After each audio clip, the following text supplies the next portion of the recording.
தகாத உறவை கைவிடாததால ஆத்திரமடைஞ்ச மனைவி கணவனை பெட்ரோல் ஊற்றி எரித்து கொலை செய்யப்பட்ட சம்பவம் கிருஷ்ணகிரியில ரொம்பவே பரபரப்பை ஏற்படுத்தியிருக்கு. நமது சேனல்ல பாத்தீங்கன்னா தினமும் பல்வேறு விதமான கிரைம் தொடர்பான நியூஸ்களை உடனுக்குடன் பதிவேற்றம் பண்ணிட்டு வரோம். நீங்க இது போன்ற நியூஸை உடனுக்குடன் தெரிஞ்சுக்கணும்னா மறக்காம நமது சேனலை சப்ஸ்கிரைப் பண்ணி டெய்லி நம்ம போடக்கூடிய வீடியோவுக்கு உங்களுடைய ஆதரவை தெரிவிங்க.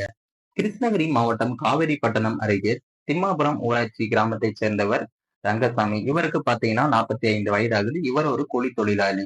இவருடைய மனைவி கவிதா, இவங்களுக்கு 44 வயது ஆகுது. இவர் மாடுகளை வளர்த்து பால் வியாபாரம் செய்து வந்திருக்காங்க. இவர்களுக்கு வைத்தீஸ்வரி, சாதிகா என்ற மகள்களும் சூர்யா என்கிற 23 வயதான மகனும் இருக்காங்க.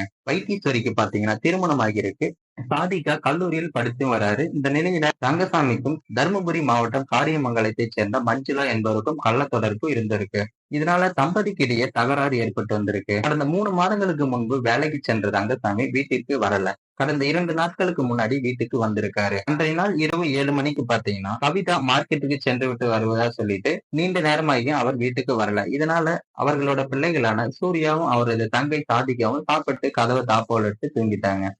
இரவு 11 மணி அளவில் அவர்கள் வீட்டின் மாடியிலிருந்து ஐயோ அம்மா என்று ரங்கசாமியோட அலறல் சத்தம் கேட்டிருக்கு. உடனடியாக சூர்யாவும் அவரோட தங்கை சாதிகாவும் எழுந்து மாடிக்கு ஓடி இருக்காங்க. அப்போது அவருடைய தாய் கவிதா பதற்றத்தோட மேலிருந்து கீழே இறங்கி வந்திருக்காங்க.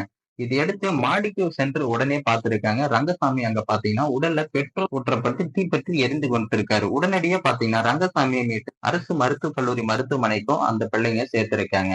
அங்கு பாத்தீங்கன்னா 95% உடல் முழுவதும் கருகிய நிலையில அவருக்கு தீவிர சிகிச்சை அளிக்கப்பட்டு வந்திருக்கு.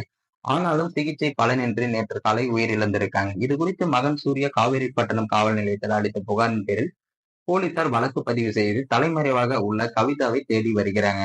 இந்த கொலைக்கான காரணம் பாத்தீங்கன்னா கள்ளக்காதல் செஞ்சுக்கிட்டு இருந்த கணவனை தட்டி கேட்டதால் இவருக்கும் இடையே சண்டை ஏற்பட்டிருக்கு. இதனால ஆத்திரமடைந்த மனைவி கள்ளக்காதலை கைவிடாத காரணத்தினால பெட்ரோல் ஊற்றி எரித்திருக்காங்க. இந்த சம்பவம் பாத்தீங்கன்னா அந்த பகுதி மக்களிடையே மிகவும் சோகத்தை ஏற்படுத்தியிருக்கு.